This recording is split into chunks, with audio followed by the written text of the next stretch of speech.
Hello दोस्तों, जय मसीह की Bible story audio Hindi channel में आप सभी का स्वागत है। आज हम पवित्र शास्त्र बाइबल के एक नए ऑडियो स्टोरी से जानेंगे विशेष संकल्प की विधि के बारे में। हालेलुया। फिर यहोवा ने मूसा से कहा, इस्राएलियों से यह कह कि जब कोई विशेष संकल्प माने तो संकल्प किए हुए प्राणी तेरे ठहराने के अनुसार यहोवा के आगे, इसलिए यदि वह 20 वर्ष या उससे अधिक और 60 वर्ष से कम अवस्था का पुरुष हो तो उसके लिए पवित्र स्थान के सेकेल के अनुसार 50 सेकेल का रुपया ठहरे। यदि वह स्त्री हो तो तीसरे सेकेल 30 सेकेल ठहरे। फिर यदि उसकी अवस्था 5 वर्ष या उससे अधिक और 20 वर्ष से कम की हो तो लड़के के लिए तो 20 सेकेल और लड़की के लिए 10 सेकेल ठहरे। यदि उसकी अवस्था 1 महीने या उससे अधिक और 5 वर्ष से कम की हो तो लड़के के लिए तो 5 और लड़की के लिए 3 सेकेल ठहरे।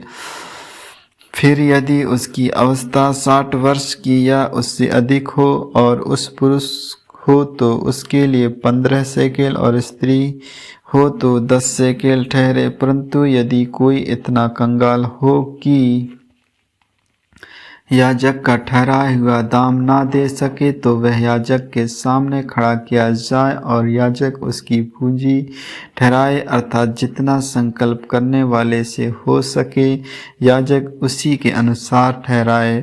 फिर जिन पशुओं में से लोग यहोवा को चढ़ावा चढ़ाते हैं, यदि ऐसों में से कोई संकल्प किया जाए तो जो पशु कोई यहोवा को दे वह पवित्र ठहराएगा।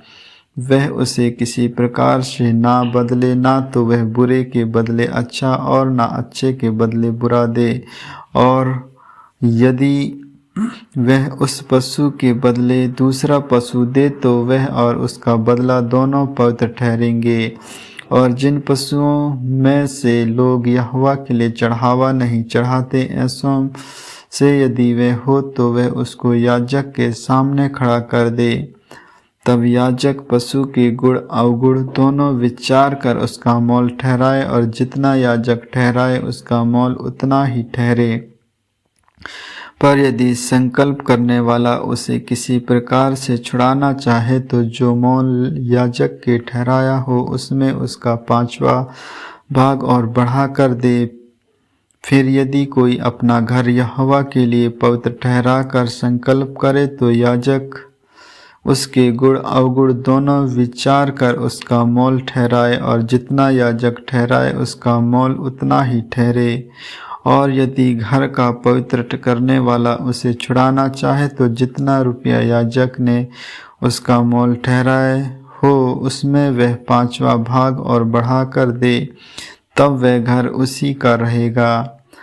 फिर यदि कोई अपनी निज भूमि का कोई भाग यहोवा के लिए पवित्र ठहराना चाहे तो उसका मोल उसके अनुसार ठहरे कि उसमें कितना बीज पड़ेगा। जितना भूमि में होमर भर जो पड़े उतने ही मोल 50 सेकेल ठहरे।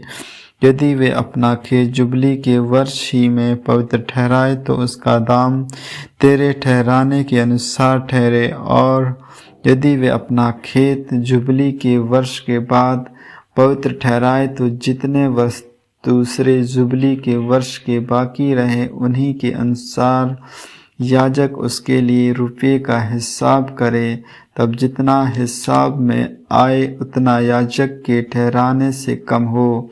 और यदि खेत का पवित्र करने वाला उसे छुड़ाना चाहे तो जो दाम याजक ने ठहराया हो उसमें वह 5वां भाग और बढ़ाकर दे, तब खेत उसी का रहेगा। पर यदि वे खेत को छुड़ाना न चाहे या उसे ने उसको दूसरे के हाथ बेचा हो तो खेत आगे को कभी ना छुड़ाया जाए।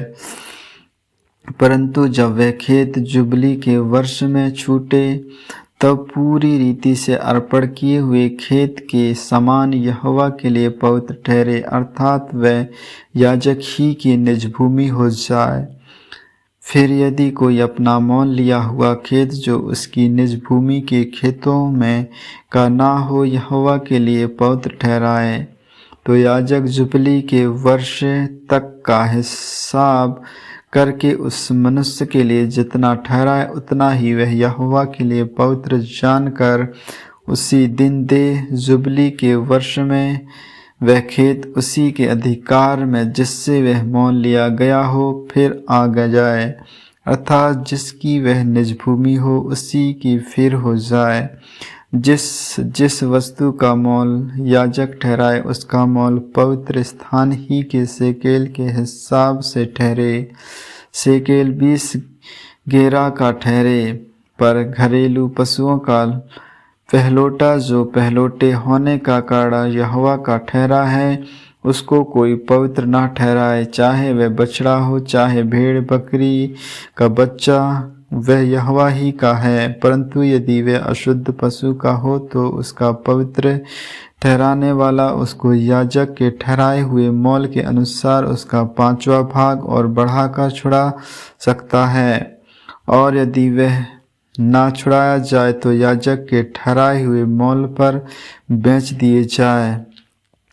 परंतु अपनी सारी वस्तुओं में से जो कुछ कोई यहोवा के लिए अर्पण करे, चाहे मनुष्य हो चाहे पशु चाहे उसकी निज भूमि का खेत हो, ऐसे कोई अर्पण की हुई वस्तु ना तो बेची जाए और ना छुड़ाई जाए। जो कुछ अर्पण किया जाए वो यहोवा के लिए परम पवित्र ठहरे। मनुष्यों में से जो कोई मृत्यु दंड के लिए अर्पण किया जाए वह छुड़ाया ना जाए, निश्चय वह मार डाला जाए। फिर भूमि की उपज का सारा दशमांश, चाहे वे भूमि का बीज हो चाहे वृक्ष का फल, वह यहोवा ही का है, वह यहोवा के लिए पवित्र ठहरे। यदि कोई अपने दशमांश में से कुछ छुड़ाना चाहे तो 5वां भाग बढ़ाकर उसको छुड़ाए। और गाय बैल और भेड़ बकरियां अर्थात जो पशु गिनने के लिए लाठी के नीचे से निकाल जाने वाले हैं, उनका दशमांश अर्थात 10-10 पीछे के एक पशु यहोवा के लिए पवित्र ठहरे। कोई उसके गुण अवगुण ना विचारे और ना उनको बदले, और यदि कोई उसको बदल भी ले तो वह और उसका बदला दोनों पवित्र ठहरे और वह कभी छुड़ाया ना जाए। जो आज्ञा यहोवा ने इज़राइलियों के लिए सीनै पर्वत पर मूसा को दी थी वे ये ही हैं।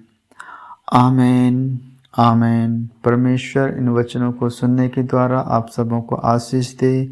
आगे के और भी ऑडियो स्टोरी सुनने के लिए Bible story audio Hindi channel को लाइक सब्सक्राइब और बेल आइकन को दबाएं। सभी प्रिय भाई बहनों को जय मसीह।